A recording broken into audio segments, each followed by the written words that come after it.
Keberagaman adalah kenyataan yang tidak bisa kita hindari, tetapi keharmonisan adalah pilihan yang harus kita perjuangkan.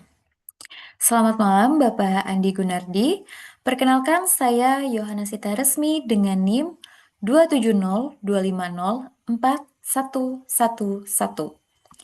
Pada kesempatan ini, saya akan mempresentasikan hasil proyek kelompok kami yang berjudul Strategi Pemimpin Umat untuk Menjaga Keharmonisan Sosial dalam Keberagaman Agama di Indonesia dalam Perspektif SDGs 16. Topik ini kami angkat karena Indonesia adalah negara yang sangat majemuk. Di tengah perbedaan agama dan budaya, menjaga keharmonisan bukanlah sesuatu yang terjadi secara otomatis, tetapi sesuatu yang harus diupayakan secara sadar. Untuk memahami alasan pentingnya topik ini, saya akan menjelaskan latar belakang masalahnya. Indonesia memiliki tingkat keberagaman agama yang tinggi. Keberagaman ini adalah kekuatan bangsa, tetapi juga bisa menjadi tantangan apabila tidak dikelola dengan baik. Keharmonisan sosial perlu dijaga secara berkelanjutan melalui nilai, komunikasi, dan keteladanan. Dalam hal ini, pemimpin umat memiliki peran penting karena mereka membentuk pola pikir dan sikap umat terhadap perbedaan.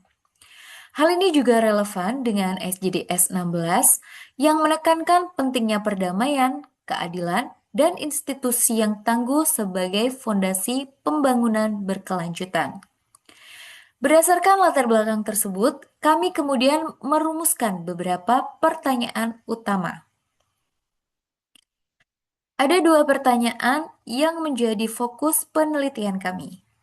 Pertama, bagaimana peran pemimpin umat dalam menjaga keharmonisan sosial di Indonesia? Dan yang kedua, bagaimana strategi tersebut dapat mendukung pencapaian SDGs 16? Pertanyaan-pertanyaan ini menjadi dasar dalam proses wawancara dan analisis yang kami lakukan. Selanjutnya, saya akan memaparkan hasil temuan yang kami peroleh dari lapangan. Dari hasil wawancara dan observasi, kami menemukan beberapa hal penting. Pertama, toleransi dibangun melalui aksi nyata. Kerjasama lintas agama dalam kegiatan sosial menjadi bukti bahwa keharmonisan bisa diwujudkan secara konkret.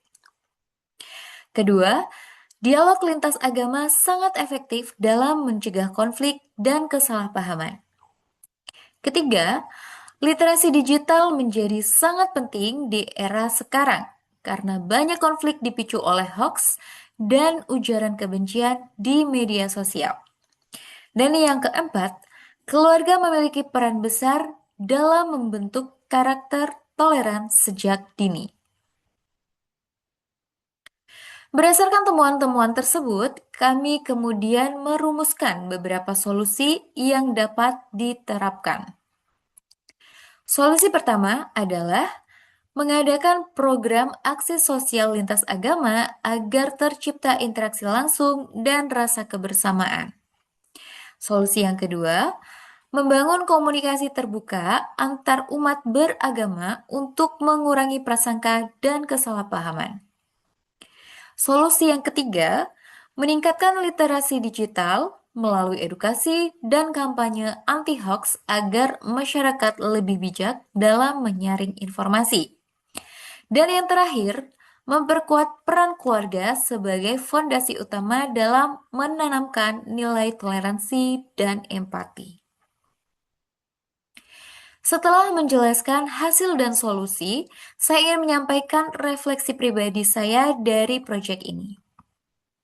Secara pribadi, melalui proyek kelompok ini saya belajar bahwa menjaga toleransi bukan hanya tanggung jawab pemimpin agama. Sebagai generasi muda, kita juga memiliki peran penting dalam menjaga keharmonisan sosial. Saya menyadari bahwa nilai kasih, empati, dan keterbukaan adalah dasar utama dalam membangun hubungan yang harmonis di tengah perbedaan. Proyek ini bukan hanya tugas akademik, tetapi juga pengalaman yang membentuk cara pandang saya terhadap keberagaman. Sebagai penutup, saya ingin menyampaikan kesimpulan dari keseluruhan pembahasan ini. Jika keberagaman adalah takdir bangsa ini, maka toleransi adalah tanggung jawab kita bersama. Pemimpin umat memang memiliki peran strategis dalam membimbing masyarakat menuju perdamaian.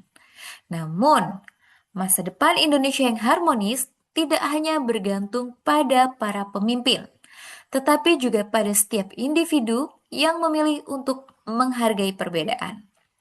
Karena pada akhirnya, perdamaian tidak lahir dari kesamaan, melainkan dari ketersediaan untuk memahami. Demikian saya sampaikan atas perhatian Bapak. Saya ucapkan terima kasih.